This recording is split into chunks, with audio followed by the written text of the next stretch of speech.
Hey everybody, I'm Chris Fafalius, and I'm the producer of Krista Makes a Podcast and the host of the One Hit Thunder podcast. And I'm Matt Kelly, host of Horror Movie Night and the producer / the head of content for the Geekscape Podcasting Network. Between the two of us, we have, believe it or not, 25 years of podcasting experience, and we want to help you start your own podcast. We know podcasting, and we want to share that knowledge with you. So whether you're new to podcasting or you want some feedback on your currently active podcast, we want to help.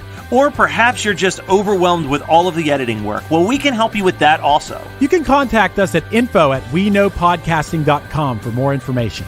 We're excited to help your podcasting dreams become a reality.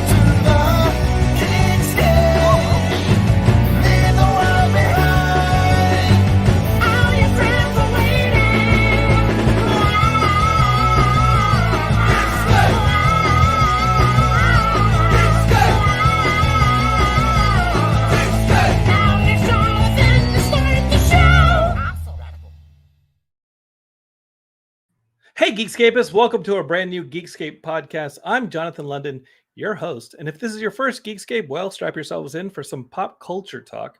We'll be talking, maybe some landing on Mars that happened this past week.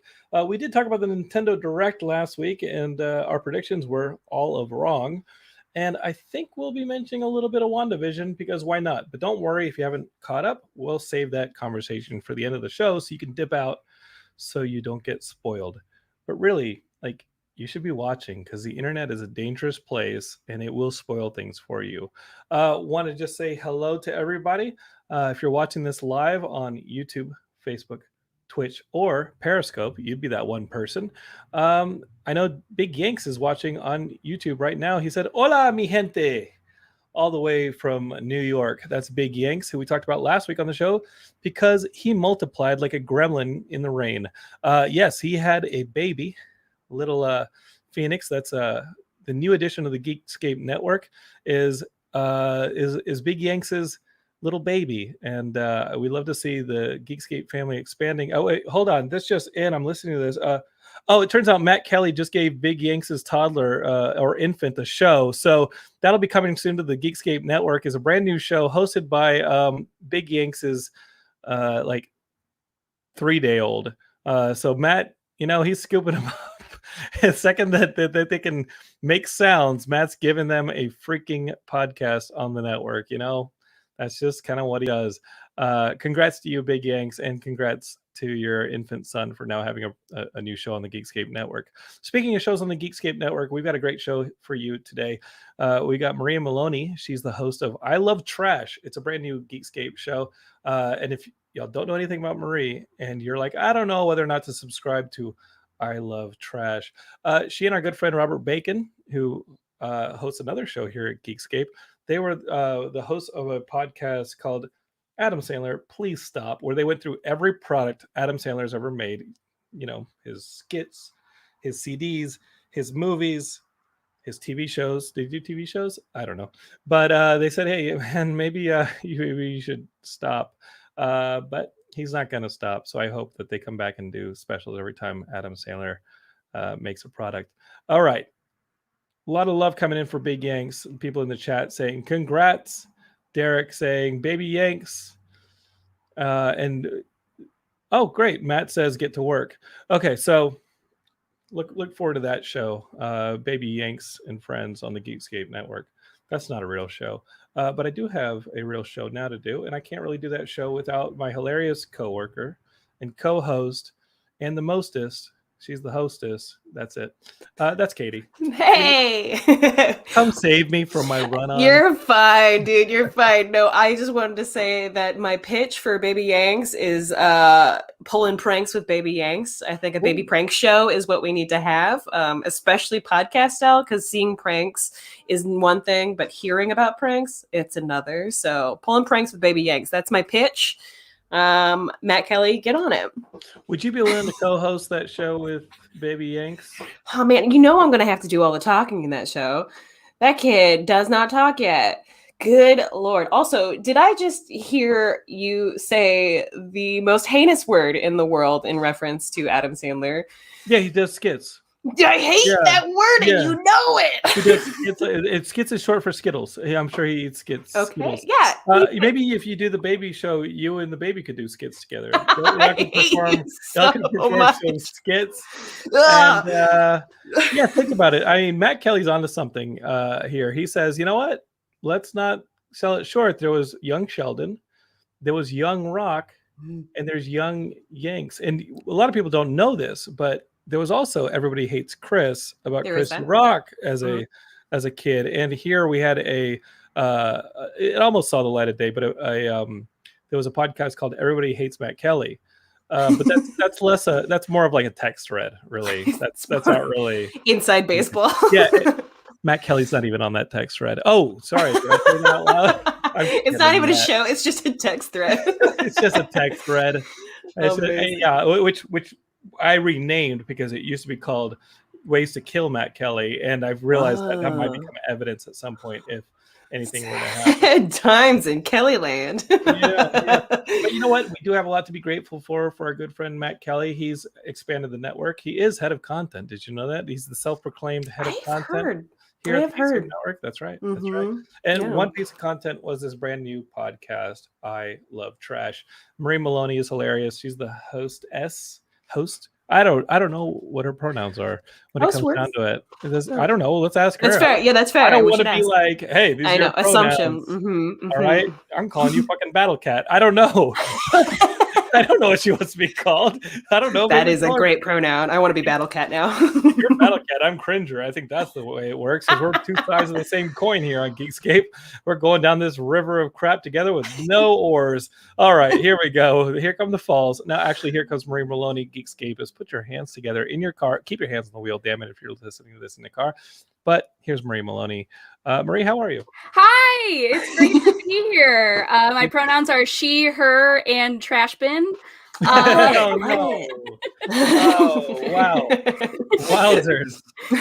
I have to ask you, Marie, I know that you do comedy as well, mostly in the Chicago area, but what is your opinion on the word skit? I hate it.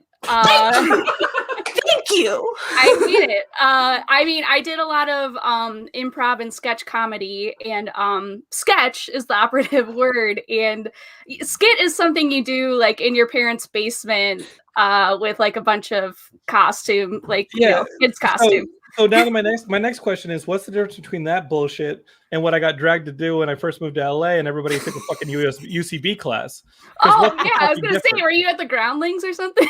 Honestly, what is the difference between these unfunny a-holes in their UCB opening class 1, and me getting dragged to like their freaking parents' basement so they can do a bunch of wacky accents? There's to be fair, go for it, Jonathan.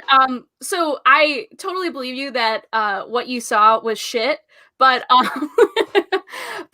sketch is like written down and takes more forethought than like a skit, which is just like we're at a campground and the counselors are putting some sheets on their head and doing something silly for the campers. I'm going to go ahead and call the majority of stuff that goes down at UCB and the Groundlings skit comedy. Damn. If that's the standard that we're doing, London has drawn his line. It doesn't have to be written down, and for the most part, it's not funny. Yeah, it's going to be called skit comedy from now on. There's the go. It's thrown. All of it just goes through my body like gross chills. So much of LA is mad at you. Yeah, well.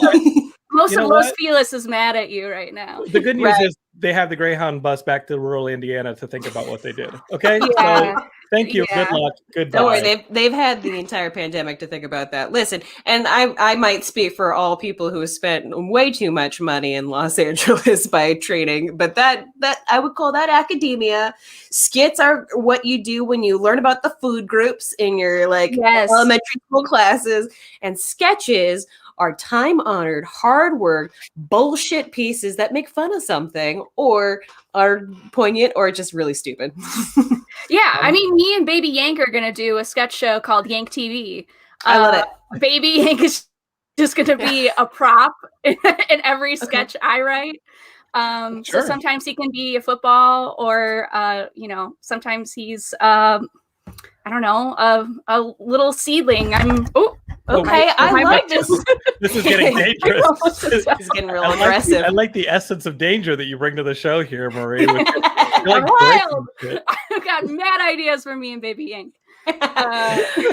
I love the idea of doing an entire sketch show with a baby as one of the actors that can only work for like 2 to 3 hours. Yeah. Oh no, my purse is crying.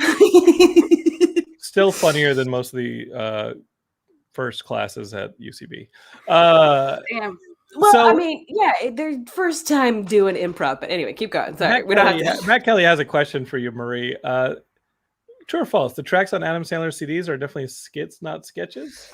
I'd say a lot of them are skits because some of his early stand-up, the stuff that he recorded onto a CD or cassette and released and got a Grammy nomination for or whatever. Those are bad, and I would say they're skits and not sketches. Okay, so, can I now say that the majority of the stuff that I've seen here in Los Angeles on a stage is a skit then? Fine, yeah. Because there have been some fucking swing and a misses, and this episode might be one of them too. Y'all might be watching hey, I love this skit podcast. Yeah, but maybe you're this this YouTube video is a skit. This is a funny skit that we're doing here on Geekscape. Marie, tell me, I Love Trash. Are you enjoying doing the podcast, the Geekscape Network? It's your first podcast. Yes, this is my first podcast on Geekscape. It's my first podcast that I'm kind of just doing solo. And it's fun. Basically, I celebrate and eviscerate trash content, whether it's reality shows or Hallmark movies or just really bad Netflix movies. Anything and everything can be trash. And just because it's trash doesn't mean we can't love it, Okay, so what are some of the gems? Because when it comes to bad cinema and those VHS tapes that I definitely have in storage, I definitely have my go-tos. Hey, y'all have to watch Wizards of the Lost Kingdom. You've got to have to watch Deadly Prey. You're gonna have to watch some of these pieces of shit movies. What are some gems in your collection, and maybe in some upcoming episodes that you're you know what, we did a deep dive on blank, and that was painful. We made it out, and we're stronger for it. So I would say the gateway drug or the gateway movie into bad movies is The Room. Of course. Which is yeah, it's such a classic. Some of my favorites, there's a movie called Birdemic, which is you're just listing things done by old Geekscape guests at this point. Geekscape is back in the feed long enough. You'll see Tommy Wiseau. That he came to the house and did that episode, and then good. So he knew where you lived. Yeah, well, he knows where I lived, and now and of course Greg Sestero was on an episode. I think 2 years ago. He was. That's amazing. And, if we want more Geekscape synergy, and I'd like to tell a story about the time that Robert Bacon and I saw a live screening of The Room here in Chicago. And it was at a really old theater called the Music Box, which is it's old timey. It has beautiful, it's set up in the old timey way. They have a little organ that plays before. It's really cool. But afterward, we stood in line to just take a picture with them. And Tommy was so fucking hated Bacon. He wouldn't let Bacon stand near him. He made him go the furthest away in the photo, and then he hung really tight to me in the picture. Now, are we sure that was a Bacon thing, or was it that he was just hey, pretty lady? I think it's part hey, pretty lady, sure. And then also, this doesn't come across in his Twitch or whatever, but Bacon is so tall and he's just a large man. And I don't think Tommy liked that. He did not like that aesthetic. He didn't want to be like dwarfed in the photo, and he just like did not like Bacon's vibe or energy at all. It was so Bacon was taking away from his sense of manliness. I guess I really should like find the photo and like, I can't wait to see him like grabbing you and then just like daggers at Bacon. Yeah, it's such a funny photo. Also, this is like, I mean, it's like Bacon and I 10 years ago. So for me, it's like 20 pounds ago. And for him too, probably. In which just like us, like so like little and like bright-eyed and just like having seen such a fun movie. Pounds up or pounds down? Pounds down. Okay. All right. I don't know. We were much thinner and younger and hotter back then. Right. Well, weren't we all? If Geekscapists want to subscribe to the I Love Trash podcast, like what do they have on the feed so far? You had Matt Kelly on an episode, and yeah. So did you just review Matt Kelly, or was there an actual what I do? Reviewed Princess Switched 2, Switched Again. What? On Netflix. What is this? Why is there a part 2? It's a part 2, and there's a 3-way switch. Wow. In the second one or the third one? In the second movie, there's a 3-way switch. Let me Google this. This is the kind of stuff that makes me wonder how I've never sold a script yet. But hold on, I'm Googling Princess 3-way. I don't think Princess Switched 2. You didn't review that. You did not review what I just found on the internet. No. Nope. You went to a porn site there, but I said this is an adult shit. So what did you watch the first one, or did you only watch the second one? So we watched the second one. The first one came out a year ago, and Princess Switched 2, Switched Again came out this year. So a lot of confidence there. When that first one was already getting shot, they were like, let's greenlight the second one, the third one, and the fourth one. I feel like there's going to be a Princess Switched every year, and it's just going to be like a new Fast and Furious franchise. Oh my gosh, Netflix. On Netflix. Marie, I've just met you, all right? I don't want to make assumptions, but yeah, this is Matt Kelly's kind of thing. You know, like he does horror movie night. Geekscapists, if you haven't listened to horror movie night, please do. Like they love these bad movies, but you seem like a nice girl. You seem like what brought you into this life of enjoying these horrible things? I don't know. So like I said, The Room was like kind of my gateway drug, but I think overall, like I just love trash movies and trash content because there's something so pure about making a product that just comes out so bad. Like the earnestness behind it makes it like so good. Ugh. Is there, besides Princess Switched birth to 3-way stuff, is there any that like it should be bad but it is actually kind of good? Like what is there any of those kinds of like shows or movies that are just like, by all means, this title, this script, terrible, but actually came out not that bad? The movie's pretty tight. So this episode isn't out yet, but I'm going to do an episode on the reality show Blown Away on Netflix. Oh yeah, like glass blowing. Yeah. And it sounds bad. It sounds dumb.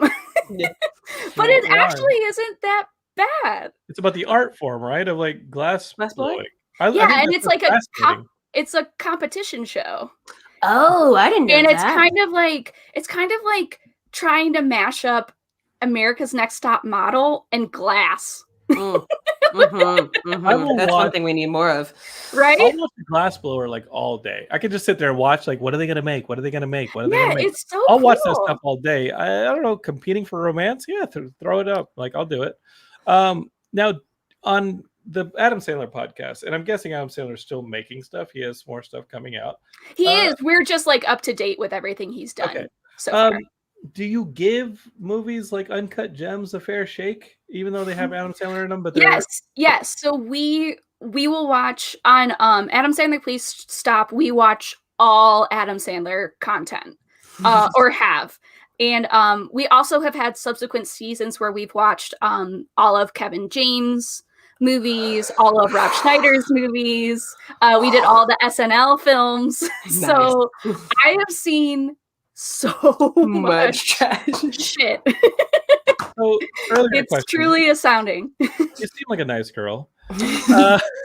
Marie, I love like, this. before the room happened, were like, what were you? No, let me and forgive me because I will answer for you. I guarantee it's all the years of watching bad comedy and all the skits. It's that, and I guess I've kind of always had sort of like a twisted sense of humor.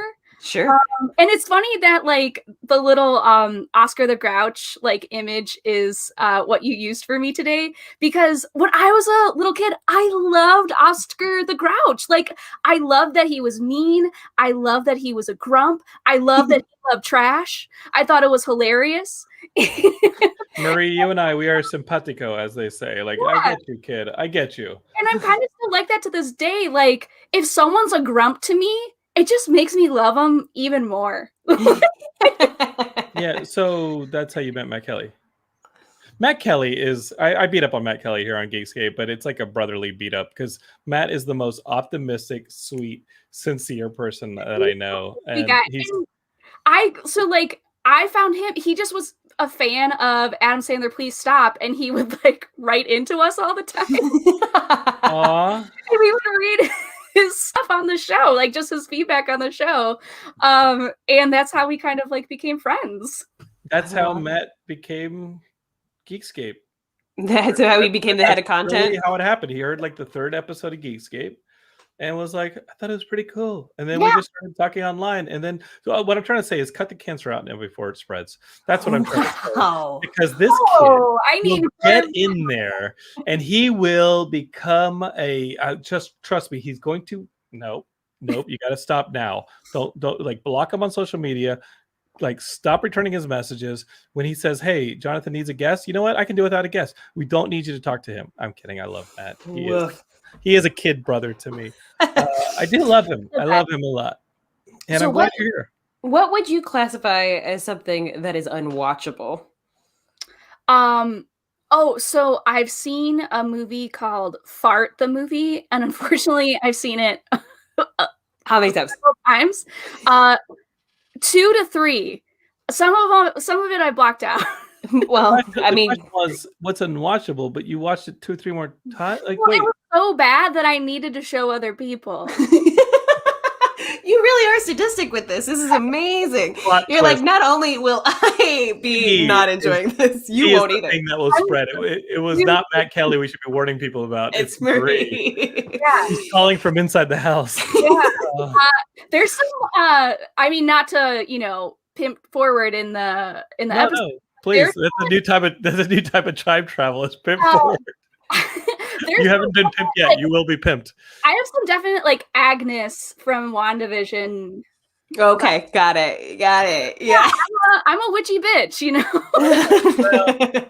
Oh boy. Oh boy. We got Marie. Okay, so one thing that we didn't predict last week, Geekscape, Katie and I were talking with our guest Grant Party about the Nintendo Direct that we were all excited about, and it was Zelda's 35th anniversary, which it actually is on the recording of today's episode. Wow. This week's episode, and we were like, oh my god, happy Nintendo birthday, Zelda. has to do something awesome for Zelda. And can I just tell you that they didn't do a thing. They didn't do a goddamn thing. No, what they did was like, oh, maybe they want a shiny version.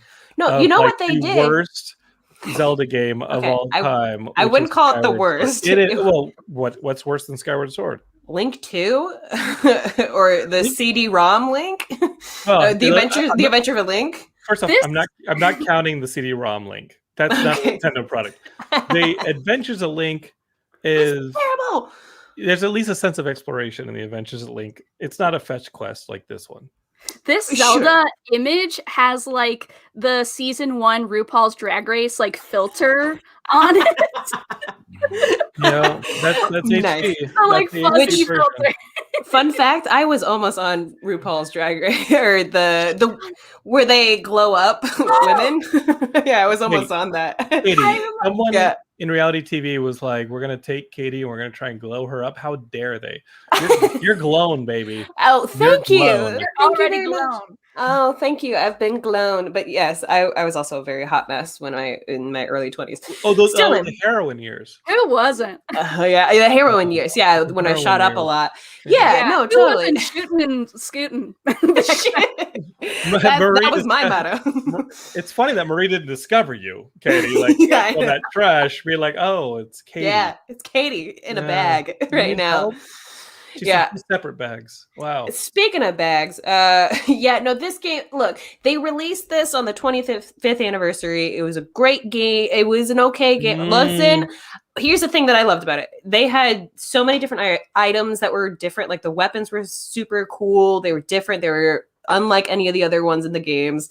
I also really loved the art on this. I thought it was great that we actually had voiceover actors in this game. Was it the best? No. Did we need it again 10 years later? No. Yeah, there's one thing too that I think that this game deserves credit for, and it is like the earliest point on any Zelda timeline. It is the origination of a lot of the Zelda lore. It is because everyone has been trying to connect it in so many different ways. This game really is the game that brought us Hyrule Historia, which was the book that basically solidified the timeline. And let's be real, I've done much research on this. They never intended an actual timeline. This is what I said last week. This is what I've been saying for forever. Like, they never actually, so they were just like, you know what? Why don't we have a Genesis story? And boom, here's this. I guess I should put it this way. It's just, it's fine. It's fine. It's fine. I'm going to give Skyward Sword 3 positive things. Okay. The motion control combat I thought was fun. That was cool. It was perfect for the Wii. 2, there was the last dungeon in the game is like a mirror dungeon. And it was pretty creative because you had to like figure out that you're in certain parts of the dungeon, you were in a mirror version of other parts of the dungeon. So you had to really use your brain in a different way to kind of get to navigate that one. And I also think that the last fight was actually a lot of fun and the best fight in any Zelda game. Well, one of the best fights in any Zelda games. You just had to go through a fetch quest to get there. Let me also add on to the fact that Zelda actually fought in that game. It was finally a game where Zelda, the main title character, was active and not just like, Link, be careful. Though Breath of the Wild is still the best game. In Breath of the Wild, as an example, there were lots of times in any Zelda game where you'd see something far off and you'd be like, I wonder how to get that. Maybe it was part of like a maze that you had to figure out how to get through the maze to get an item. In the most recent Zelda Breath of the Wild, maybe you'd see something glinting on like a mountain, or you'd see a mountain, or you'd see something and be like, I wonder if I can get there. At no point in Skyward Sword is there anywhere that you could just say, I'm going to free roam and figure out how to get to that cave where there might be an item. There's a freaking sword that literally will start to hum when you point it where you need to go, and there's no sense of discovery, no sense of exploration in the entire game. It just felt like a fetch quest. And so that is why it's my least favorite. At least in Adventures of Link, you have that overworld map there. You explore different temples, different towns, and you try and explore a little bit. But this one has zero exploration. It does not work for me as a Zelda game. Why Nintendo would bring it back, I think it's because they had to bring something back. It's 35th anniversary of Zelda. Do we get... I mean, it really means that we do not get Breath of the Wild 2 into 2021. That looks like a 2022 title. Not at all. I mean, they even said that we're sorry, we have no news on this. We're working hard, which I get. The pandemic, it's stopped up a lot of production. You know, like there's video games. Some video games, yeah. Yeah, I mean, you can't do everything remotely all the time. It's got to be tough. So you got to change all your operations. Go ahead. I got a question for you. Tell me. Just think about this. Is Breath of the Wild 2, knowing that by the time it comes out, the system will be 5 years old, is Breath of the Wild 2 the last major title on the Switch? The Switch? That's a great question. I don't know. I think they're probably going to come out with the newer version with the Switch before then. Who knows? Or it's going to be on a completely different platform. I'm not sure. I should hope it's on the Switch because I have it near me all the time. For those of you listeners, I just showed it because it's literally underneath She just like casually flashed it. Like a black card at a restaurant. Yeah. Well, Jonathan I'm goes putting off this on on this. my Switch. Yeah. Well, Jonathan goes off on this stupid diatribe for the next 20 minutes. I can play a Nah. little bit of Animal Crossing. I mean, you know, you got things to say. So I think the good guess is that Wind Waker did have a version. I mean, let's see. GameCube, Wind There was a Waker. GameCube version of Wind Waker that Mhm. also. Well, I'm trying to think of Zelda games that bridged systems, and Twilight Princess was the one that was the Wii and the Wii U. in the GameCube.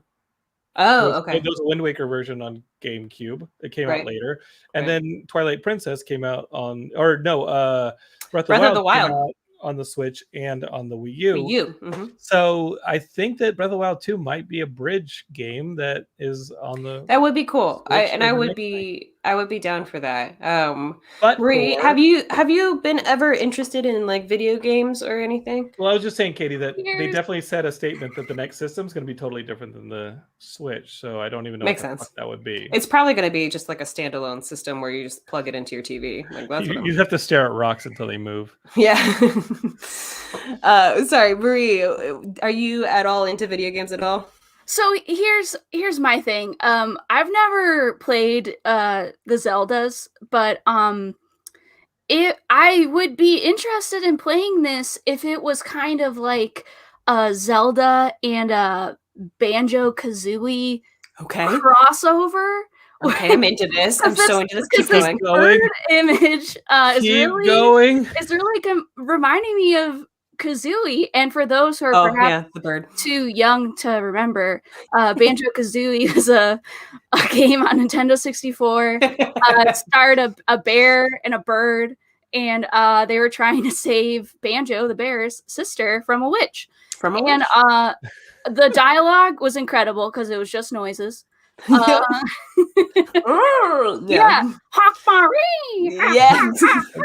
Marie, you're on Geekscape. You don't need to introduce Banjo-Kazooie to any of the listeners. I don't know. Maybe there's like a 20-year-old being like, "What's that?" I guarantee you there's not. But yeah, no, totally. There's a 40-year-old man that is like, yeah, baby, you're speaking my language. But yeah, I loved, me and my siblings loved Banjo-Kazooie, and we still to this day will like do their voices like Nice. each other.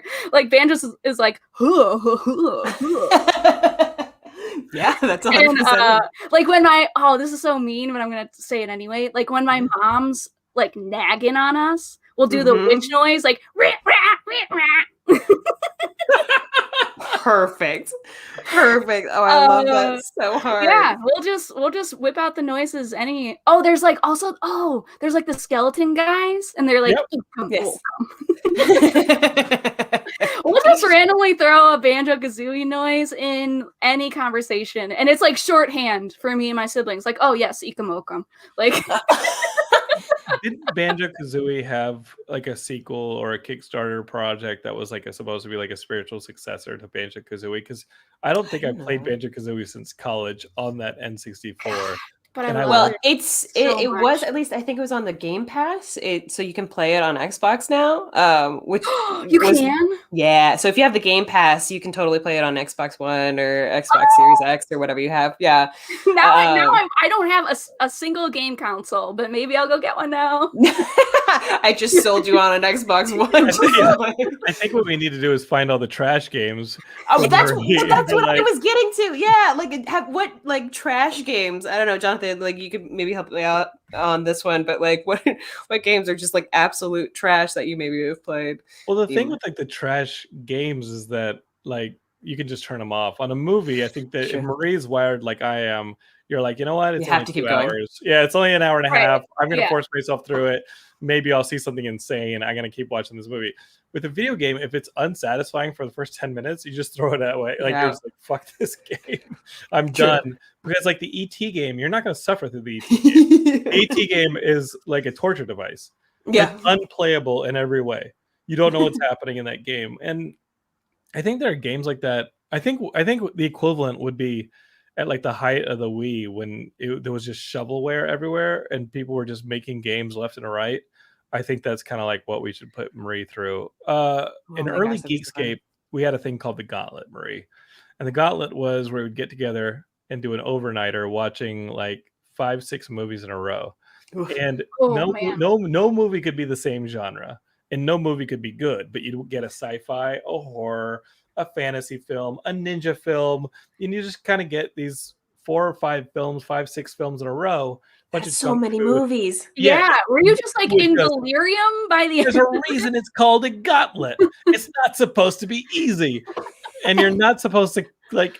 You can't tap out if you fall asleep. There's markers to draw on your face. Like there's Oh man. consequences for not making it through the gauntlet. But by the end of the gauntlet, we were fucked up. like our brains didn't work. Not only did our physical body, not only like physically did we feel ill, mentally, Mentally, you made ill. yourself ill. We're watching these terrible movies, and you know what? I can't wait for the pandemic to be over because I think we should bring back the gauntlet. LA Yeah.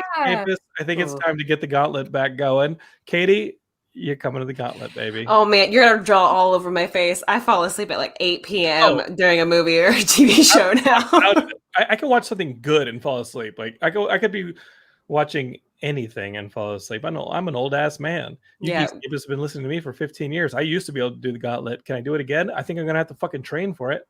I don't know. I think I would have to Just train. caffeine. No, how would we train for the gauntlet? I think that I would just I watch. gotta make it through 2 bad films tonight. They can't Yeah. be the same genre. Get out a third. I think I would just sit there and lock. I think I'd have to lock my face in place. Do like the eyeball open thing. Oh my gosh. From like Clockwork Orange, like make Right. my eye- and then just watch torture films. Oh my god. We'll get you an app like normal TV viewing to Gauntlet K. There you go. 5K. Training app for the gauntlet. Yeah. Alright. Geekscape Gauntlet app. I like it. Yeah. Davis, I think that Marie has to have a programming in judge position on any of the gauntlets that we throw. She's the connoisseur of trash. And what's funny is this is no secret if you've been listening to Geekscape for a long time, but Matt Kelly's first nickname on Geekscape was the connoisseur of all that was shit, or like the expert of all that, because he just loves these movies. He loves the bad movies. You Geekscapists who listen to Horror Movie Night know that they put themselves through some real bad ones. And right as you're losing hope for humanity, can I just say, like, can we move on to the Mars Perseverance, making it to Mars? Yeah. This happened. Oh, Matt Kelly just corrected me. He says I was the proprietor of all that is shit. Yeah, he collects it. That's Matt. I love him so much. Well, let's talk, because Mars, the Mars Perseverance, we had one large leap for AI and the robotics that'll ultimately replace us. We got a lander on Mars along with like a drone, right? Like, what is this Mars Perseverance thing? I Well, it's many years in the making. They finally launched it. It's finally landed. And apparently there's been a ton of video footage. There was even a video with sound that was given. It was just kind of like a light wind. It's very eerie. Yeah. The Sound of Mars sucks, but everything else is pretty cool. Yeah, what if they got landed and they were like, hey, let's hear what it sounds like, and you hear this ack Yes. ack from Mars Attacks. We'd be so fucked. It'd be amazing. So there's wind on Mars. Obviously, there's an atmosphere. But is there anything else? Like I see a lot of rocks, and I'm not a scientist. I know that scientists can find rocks and be like, oh my god, this means blank, blank, blank, and they can take samples and be like, oh, this means da da da da. And I'm like, oh, there's rocks. Yeah, it's just a whole lot of rocks and Yeah, dry, it's pretty.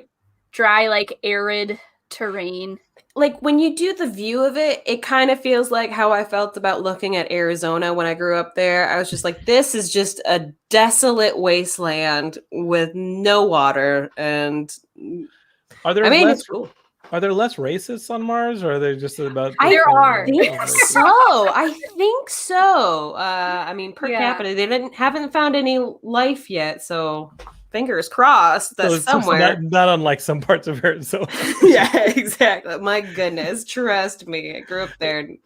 Yeah, I mean, sadly, Mars is basically like the future that Earth has if we like continue on the path we're on. Yeah. So I guess it's good to do some research. Right. How can anything survive here? Because this will be will be the future of Earth. Sure. So we're looking at a future Amazon rainforest right now, is what is happening. I mean, that's here on probably Mars. what it is. That's probably what the Euphrates looked right where that photo is that you've got right there. Okay. But yeah, it's fun. It's interesting because like if you see like some of the like fog or whatnot, it's not like actual like water or precipitation. It's actually gaseous matter. I forget what gas it is, but it's very eerie because at certain points there's like these big like indents in the landscape, and it looks like it's just kind of like overrun with this fog, but it's not. It's like this gaseous thing that's kind of overrun it. And then some parts it looks like there's water, but it's not. It's just like this rippling sand that's just never been touched. Wow. Yeah, it's insane. And this gas, like you're like, oh, I'm gonna get some water, and it just burns your skin and you die. I mean, we can't land there. I know. But I think they're working on it, though. It sounds like they're actually working on a crew trying to get a couple of humans up on that planet. And then what do? You get some like algae or like some like lower life forms to start kind of like living there and the creating. Fascinating thing is that like there's no like bacteria there because like nothing really can survive there. So like they have to like sanitize all the instruments, all the things that are landing on there. What if they find COVID? They landed and they're like, oh shit, this COVID was training for them launching the Perseverance. Oh shit. Oh, that bat was like, you see, it wasn't me. Wipe it down with Lysol before it lands.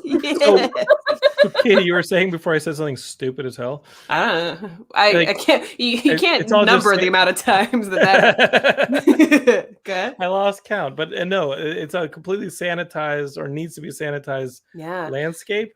Because you don't want to bring like the bacteria or any of the stuff that we have here on Earth and just like put it on a planet. But yeah, that's the reason that it like past missions like Cassini, like photographing Saturn, they destroyed Cassini because they didn't want like if they just let it like die and keep orbiting, it could basically contaminate other places if it like landed or like touched other asteroids. So they basically just like destroyed it in Saturn's atmosphere to make sure it wouldn't like contaminate anything. Well, how are you going to get Venom if that happens? Like, how is the Venom symbiote going to come and turn me into like Venom if I don't get like Venom from outer space?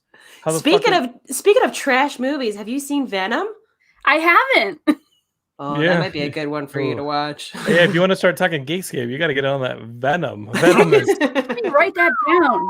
Man, Venom. You're gonna love note taking. You're gonna love that Venom. Okay, hey kids, have you watched the Venom? Hey kids, gather around. We're watching the Venom. Hey kids, you know what kids like? They like the Venom. Remember how we monitored all that stuff about Saturn? Hey kids, Venom. If you like Spider-Man Into the Spider-Verse, you're gonna love the Venom. The Venom. Yeah, it's called the Venom from now on because what I watched in that movie, being a longtime comic book fan, that was no Venom, Katie. Let me tell you, that was no Venom. Weird. Like, everybody was so excited before that movie came out. Everyone was like, "This is gonna be great." Everyone had such high. No. Sony was pretty excited once that movie came out because it made $1 billion because people were like, "I gotta go see that Venom." Right. But comic fans were that was not happy about it. That was not your Venom. Yeah. But Andy Serkis is directing the second one, so I'm always excited because he's awesome and talented. So that's cool. Andy, we'll see. I mean, I think I actually had like a dream that I was watching Venom 2 and talking to Andy Serkis about it. Maybe it's a premonition of a future Geekscape. Yeah. But yeah, you know what?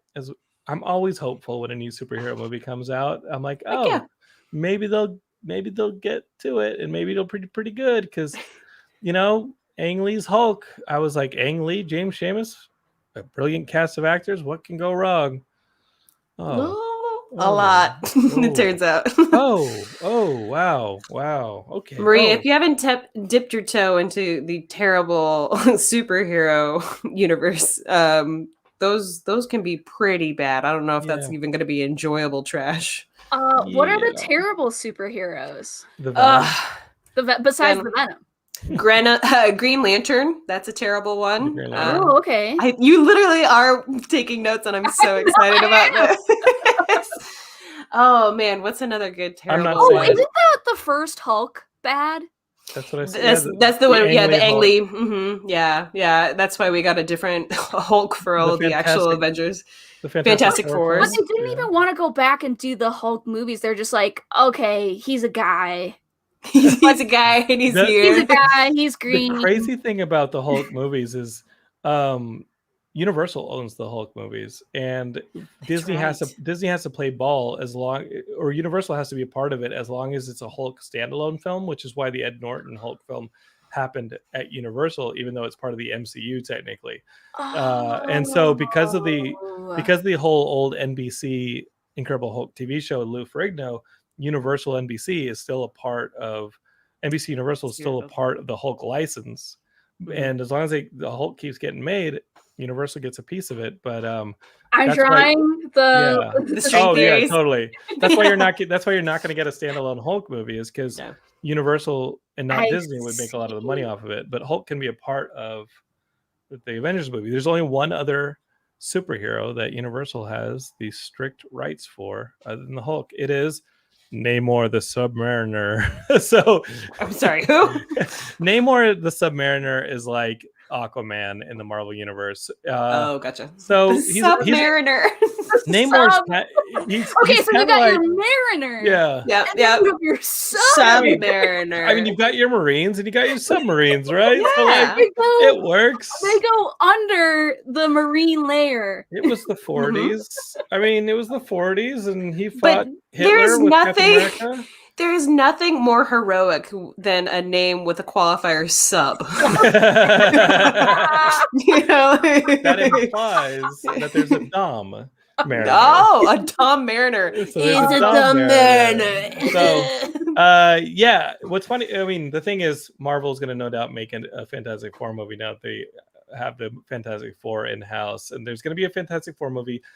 Namor is a pretty big character in the Fantastic Four universe. So I don't know how they're going to do it. Maybe they're going to have to play ball again, but will it be trash? Well, we'll find out. We review all those things. And to segue into Geekscape, let's talk a little bit of WandaVision, because there's going to be spoilers. If you haven't watched episode 7 of WandaVision, we're going to talk about it right now. So this is the time we're going to put on your spoiler hats, because there's going to be a little bit of a spoiler for talking about episode 7 of WandaVision. See, we can talk some superheroes. Yeah. Okay. Do you think they're all gone? Hold on. I gotta throw it up. Geekscape, you're gonna get it. You're gonna get it. But yeah, here, let's talk WandaVision episode 7 spoilers, since we're talking superheroes anyway. Marie, I don't know if you are a comic book fan or versed. I don't even know if you've seen all the MCU movies, because they seem to be pretty quality, and that may not be up your alley. So what do you think's going down in this West Haven town? Okay, so let me just preface this by saying I was not a huge Marvel gal until recently. I kind of started like later with the Marvel films, and then I worked back. I mean, for a time I was pro Snap, because I found a lot of the Marvel people just really insufferable. I get it. I didn't appreciate what the Hulk did to that made up African nation, just freaking destroying in Age of Ultron. That was not cool. And for a while I was pro Snap, because I just was annoyed. I was annoyed by them. But I'm no longer pro Snap. I've watched them a couple times. And I get why the Snap is bad. You've been reformed on the Snap. Okay, fine. I'm reformed on the Snap. But so WandaVision was what made me want to go back and watch Ultron and Civil War, maybe, and Endgame. Endgame. Yeah, and Endgame. Just bounce around. It don't matter. Honestly, watch some Doctor Strange. That'll. I'm gonna get a little of this, a little of that. I had seen Doctor Strange before. So yeah, I'm kind of like completing my Marvel education now, because WandaVision is so good.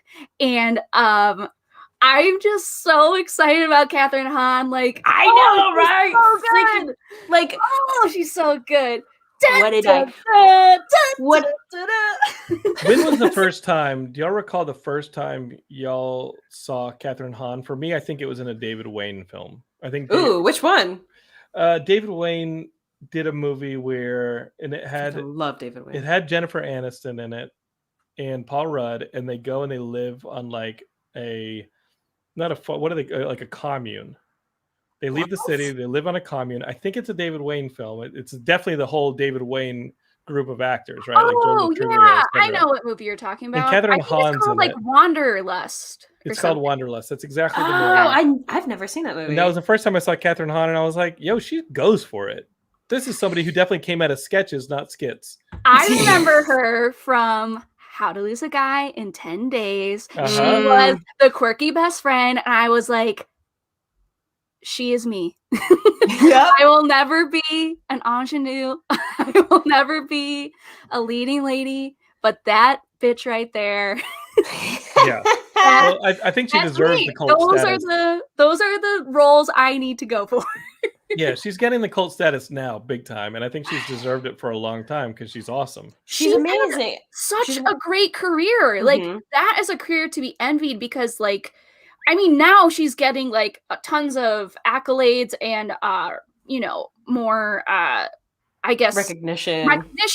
But isn't it kind of better as an actor? I don't know, maybe you guys don't feel this way, but like I think it's better to be able to like just have solid work but still have a life and not have like paparazzi or photogs or like, fucking E-News being like, oh, what is she wearing? Right. Like you just have solid work like going all the time. And I also believe beggars can't be choosers, and most actors are beggars. So we are beggars, and you know what? We're beggars. I wasn't putting you in that group. You went and had a starring role in Las Vegas. No, I did not star. Yes, you did. I was a guest. You did. You were a star in Las Vegas. Nope. Yep. No, but I totally agree with you. Like, I feel like it's kind of the dream, especially for like a voiceover actress or an actor, where it's like you can be recognized by your voice, but not necessarily by your person. So you can just go shopping and go grocery shopping and not be bothered. But Catherine Hahn, if she's not blown up after this, I don't know what will blow her up because she has always been amazing. I think I'm like thinking back, I think maybe the first time I saw her was maybe Step Brothers. I'm not sure. She was so good in Step Brothers. But the thing that she was in more recently, and I am like shocked at how much I love these movies, but the Bad Moms movies, she's freaking amazing. Amazing. She's so good. And it's been confirmed that the song that's sung at the end of the episode of this Wanda Vision episode, she sang. Yes. You can tell. You can tell. You can totally tell. You can totally tell. And it's fantastic. Like, you always knew that like she could probably sing and maybe like do a 2-step here, there, or whatever. I'm kind of shocked that like she was never on SNL. Like I feel like that would have been right up her alley. Maybe she will be now. She could do some of those skits. Yeah. I think she was definitely in that world, like kind of circling with like the Kristen Wiggs and the Will Ferrells. I think she was in that like Groundlings world, and that makes sense. Just started getting cast as like quirky best friend in actual like Hollywood stuff. Yeah. I mean, like Melissa McCarthy kind of had that route too, where she auditioned for SNL. She'd been called in a bunch of times, didn't get it, but then like got on Gilmore Girls and only because Alex Bernstein, was that her name? She was the original Suki on Gilmore Girls, but she actually ended up taking Mad TV, and that's when they brought in Melissa McCarthy. Yes. Yeah. Is it Alex Bernstein? She's Marvelous Miss Maisel. What is her name? Short Alex Borstein. Yes, yeah. Fantastic actress as well. Great in Marvelous Miss Maisel. But yeah, she had gotten an offer at the same time that she was shooting the pilot, and there's still footage of Alex Borstein playing the role of Suki on Gilmore Girls. It's interesting. It's different. Suki's a little bit more harder because that's just Alex Borstein's style. Yeah. But Melissa McCarthy just brings it to freaking life. But yeah, anyway. I think Catherine is in that same class of. That makes sense. Yeah. So what is your prediction for what we saw this week on I don't have a ding dang clue. I haven't read a single comic book. I don't know anything about the outside characters. This is the first time I've ever heard of Agatha. Agatha Harkness. Mm-hmm. But I love Agatha. I love her song. It was Agatha. Well, I don't think you'd have loved her that much in the comics because this is a better version of Agatha Harkness. Agatha Harkness, for like the long history of Marvel Comics, was like a witch. She definitely like trained Wanda in some of the storylines. She trained Wanda, but mainly, again, she's a Fantastic Four character. You know, like the Submariner. She's a Fantastic Four character, and she was like nurse. She would like help around the house with Franklin Richards because like Mr. Fantastic and Sue Storm had a kid, Franklin Richards, but he obviously had superpowers because 2 members of the Fantastic Four are his parents. And so he needed like a special caretaker. And that was Agatha Harkness. She had a little bit of magic. Nanny? She was a bit of a nanny. And there were storylines where she did help. Like there are a lot of storylines where Wanda was having a little bit of trouble with her chaos magic and controlling them. And you know, so here we go to Mount Wundagore, and Agatha helps Wanda get her control of her powers again and stuff like that. So she was a character that involved Wanda a lot, but mainly she was a good character. Every now and then she'd be a bad character because hey, witch is gonna witch. But witches gotta witch. But this is the version that I think that people are gonna enjoy. Just like the Vulture in the Spider-Man Homecoming, to me, is the best version of the Vulture that we've seen.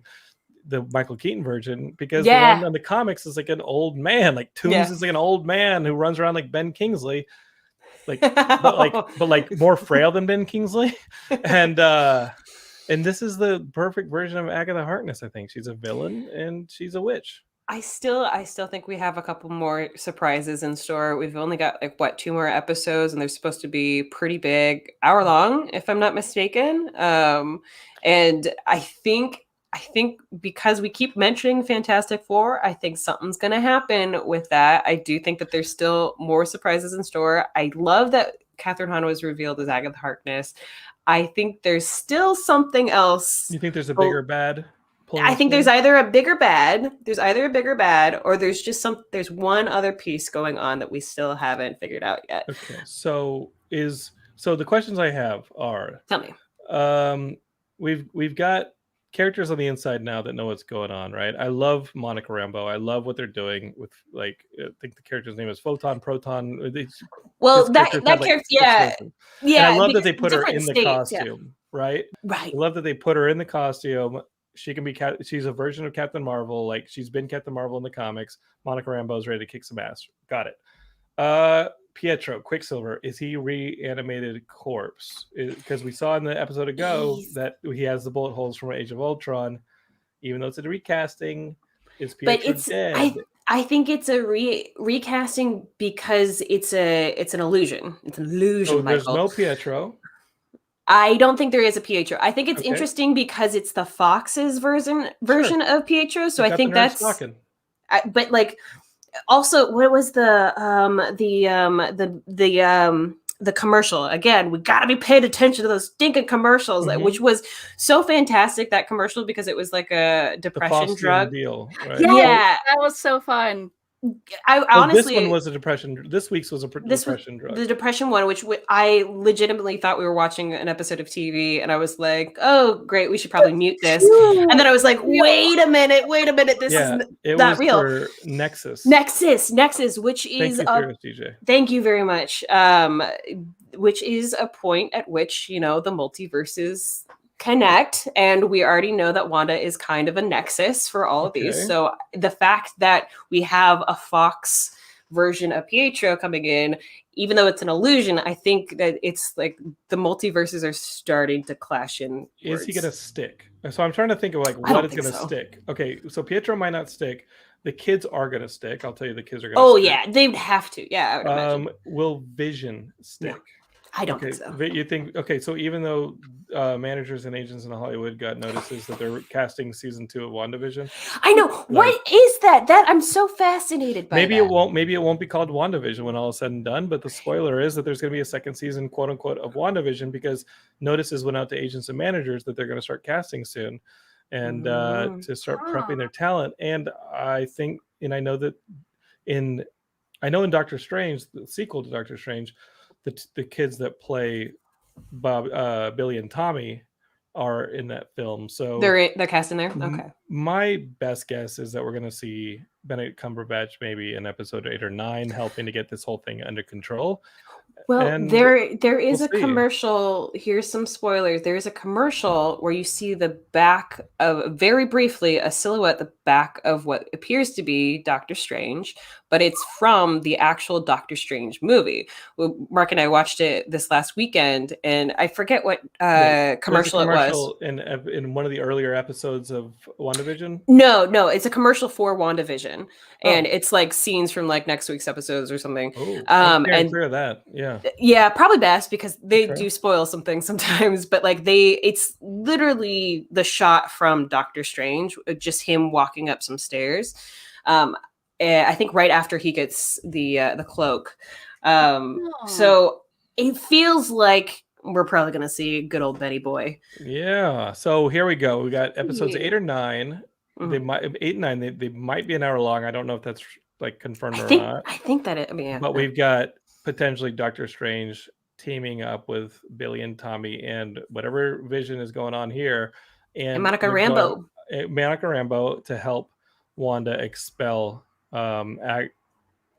And I got to ask you, like, we still got Sword on the outside, and what were their whole plans for Vision? Because I think Vision does stick because Vision was trying to reanimate Vision prior to his abduction. So as a non-Marvel connoisseur, we're called nerds. As a non-Marvel nerd, new to the franchise, so like, is Vision like, is his corpse being without the Vision Stone just kind of like being puppeted by Wanda or by Agatha, or how is this? He has his he's kind of gotten his independence over the last 2-3 episodes. So yes, the answer is yes. Well, I think the answer is that whatever Sword was doing to him when Wanda came in and abducted his actual quote unquote corpse, which was originally a corpse for Ultron, right? Ultron wanted to put himself in the Vision form, and so he's a synthezoid. So there are parts of him that are quote unquote alive. So has Wanda replaced those living parts of the synthetic material that she took, that Sword was trying to bring back to life? So Sword was trying to bring him back to life, the synthetic material. Wanda abducted him. There's something magical going on. Is it the same as as Loki's stone? I don't know. We're gonna find out. But Bolt says that Vision is kind of like the new Weekend at Bernie's. They're just kind of puppeting a corpse. He kind of is. He kind of is. Speaking of Weekend at Bernie's, you know who else is being puppeted and is not alive? Andrew McCarthy. No, Prince Philip. Oh, I'm sorry. I thought we were going to stick to the Weekend at Bernie's theme. No, Prince Philip was hospitalized and recently, and what? You gotta look at photos. That's not a live man. That's necromancy. That's a necromancy person, and he's walking among us. It makes me wonder how many of the Fox News hosts are actually still alive, or just dead inside. This was the worst I've ever seen. Wow! Just do a quick Google. Look at his photo. Maybe it's a deep fake. They went 6 feet deep with that fake. It's a 6 feet deep fake. Yeah, Geekscape. I haven't been alive for several years, and I still continue to bring you the content here every week. Katie actually makes me feel again. So she's been an addition to the show. I'm your reality stone. You're my reality stone. So Geekscape is, that's just the way it goes.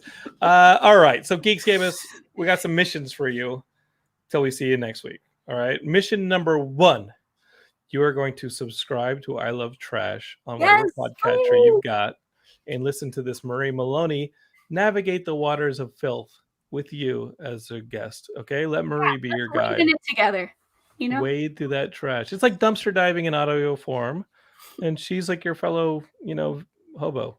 Yeah. I think that works. Okay. High praise. Yep. So Yeah. throw that podcast in your bindle and get to work. The other thing you're going to do is you're going to follow Marie on social media. She's Marie_Maloney on Twitter, and just do a little Google. You'll find her, cyberstalker like Matthew Kelly did, and maybe one day you'll be working with her like he is.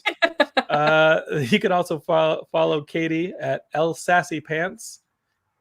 What's on up? Twitter, because she's sassy. My pants are so sassy. Yep. I'm going to follow her right now. Yep. You actually already did. Tweet her, show me your skits, and she'll be happy to oblige.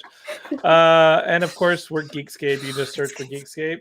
Find us on any of your podcatchers. Geekscape, I would really love it if you told your friends to subscribe to the Geekscape podcast. We bring you people from across the Geekscape network. We are the nexus of the Geekscape. And I don't think I'm Wanda. I think I'm more like I'm like that delivery guy that's in every episode. I'm definitely not Vision. I am dead. You're the delivery guy. I am really dead, but I think I'm that delivery guy who's down there. I'm clearly getting control. I love the dude that was cutting the hedges, and then he just kind of like messes up. Yeah, it keeps going. You know what? In all honesty, I think that I'm most likely Sparky. Let's get some justice for Sparky. You can get justice for Geekscape by subscribing to Geekscape. Tell your friends about Geekscape. Leave us 5-star reviews because it really helps our visibility. And when people look up and they say, "Oh, Geekscape, what's that?" It's because you left a 5-star review or you recommended it to your friend and they subscribed. The more you do that, the more friends we can have, and then we can spread. All right, so that's a theme for today. The other thing I want you to do is go on Facebook, join the Geekscape group in the Geekscape page, find us on Twitter, Instagram, all that stuff is what I want. And I want you to be back here next week for a new Geekscape. Marie, closing thoughts for our friends? Give me a listen. Give I Love Trash a listen. Follow more Geekscape shows. It helps us all. Let's all raise each other's shows up. And thanks for having me. This was so much fun. Marie, you're amazing. And Big So Yanks great just to jumped have in you. to say he's the beekeeper from the sewer. Yep. And that bee's been propagating because the new edition of the show is Big Yanks' kid doing the Baby Yanks show with Katie. Skits with Baby Yanks, and then pranks with Yanks. Pulling pranks with Yanks. Baby Yanks. Yeah. All right, let's run up the flagpole and see if Matt likes it, and then we'll put it on the feed. Okay. You know where to find it. Geekscape for Katie and Marie.